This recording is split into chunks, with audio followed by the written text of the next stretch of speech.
And we step down into the engine room. Welcome to the madness.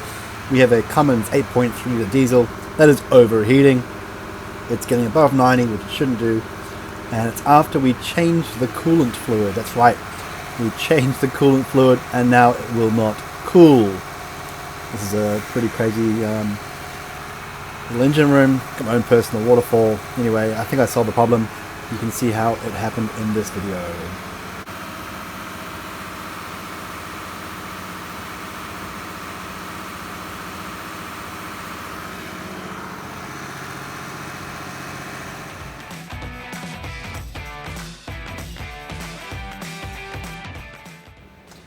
Okay, so this is down in the engine room here.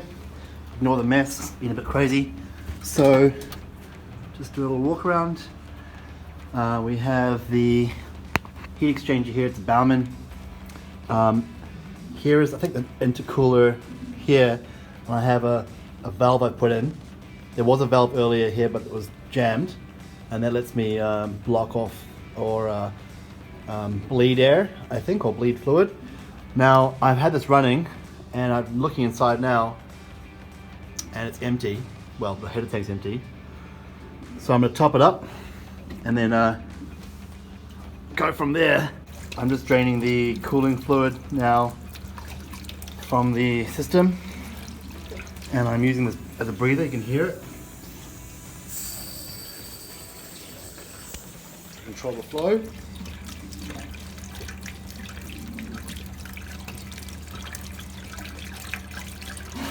Now I'm just removing these bolts from the, I believe, the housing for the thermostats. Let's have a look. Okay, I'll remove this whole piece here. Down here under these is my blockage, I guess. Now these are thermostats in here. I'm not sure how to get them out. They screw out. What I've discovered is two screws here, which I think could be air bleeds for the housing for the thermostats. So I'm going to try refill with just water for now and see if I can get it to bleed and see if I get the backflow issue, because this is possibly where the air is being held. It makes a lot of sense. So I'm going to give it a shot. I'm going to refill this with the bleed open. There's the bleed just there. That one. Okay. Water, water, water. Now it's going to get trapped in this housing, so let's first fill it up till water comes out the bleed here, and then we'll try again. You'll probably hear the water pump kick in a second. There she goes. That's the main engine, by the way.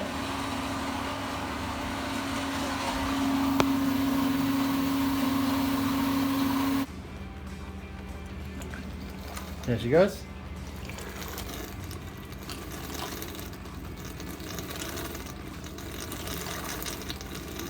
All the air coming out.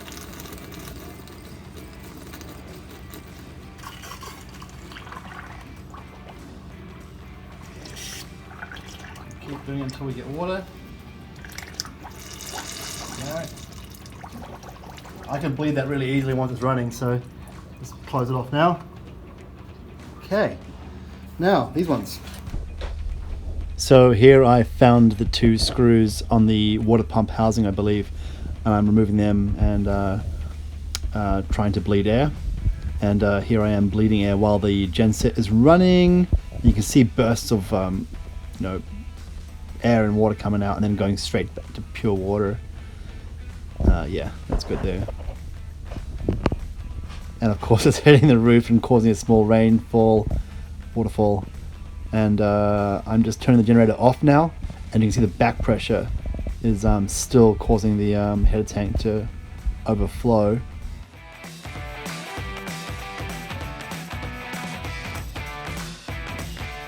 I'm looking for any other options to bleed apart from this one up here. So this is quite high, it's above the level of the block, this one. And it really, it really flows out when we run it. I repeatedly opened these two screws. So it looks like those are the bleeds, but I got nothing positive from that. I'll just open them a little bit and then water will start pouring out. I couldn't really tell if there's any air. Leave that one a little bit open, and I'll leave this one a little bit open. There's water coming out. Let's run it again, see what happens.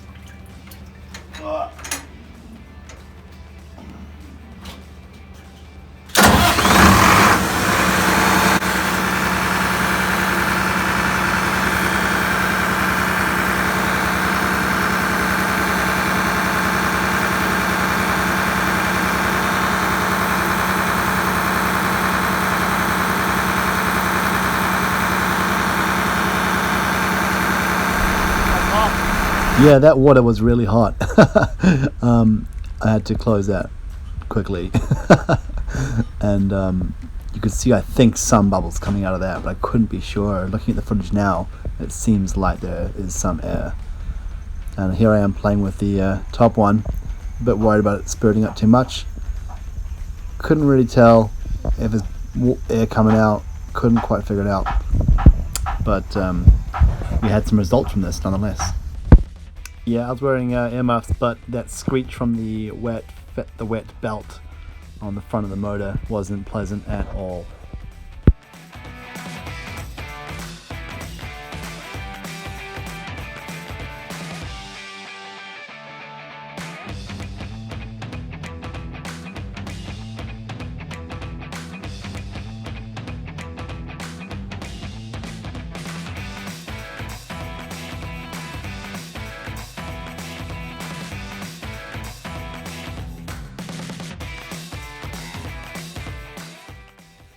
So it appeared that it started cooling down. Couldn't really figure out if we got all the air out of that spot. What was tricky was that the coolant temperature reading started to oscillate significantly.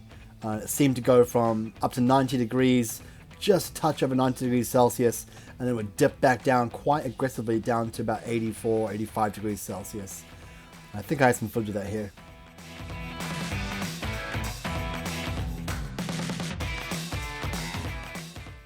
So yeah, it just fell to 80 degrees Celsius, and it'll pick back up again. And it seems to do this quite often, but I haven't put proper coolant in it yet. So here it's going back up again towards 90 degrees, much slower. It's almost as if it just opens up another thermostat. Anyway, thanks for watching, guys. As a reward for watching, here's a little bit of me driving my old ship around in some rough conditions. Yeah, there's no visibility. The wind got so strong and the rain got so strong, it actually flattened the ocean. I can't really see anything around me at all. There's no perspective. I'm relying on the radar, which is struggling a little bit with this high wind and rain. You can see all the rain is that's all the rain. So that's showing heavy rain. Turn the rain off. Tune it out, I mean. Tune out the rain and not tune out too much, otherwise I'll lose the land. Now I'm going to use that. That's where I'm trying to get into. Change the port a little more. Yeah, and I can't see shit, so I'm going to just let everyone know down here. Oh! Lightning.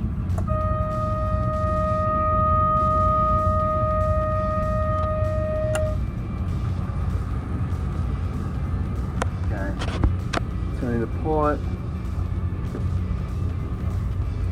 Waves coming through here. I'm not going very fast. I don't want to go too fast.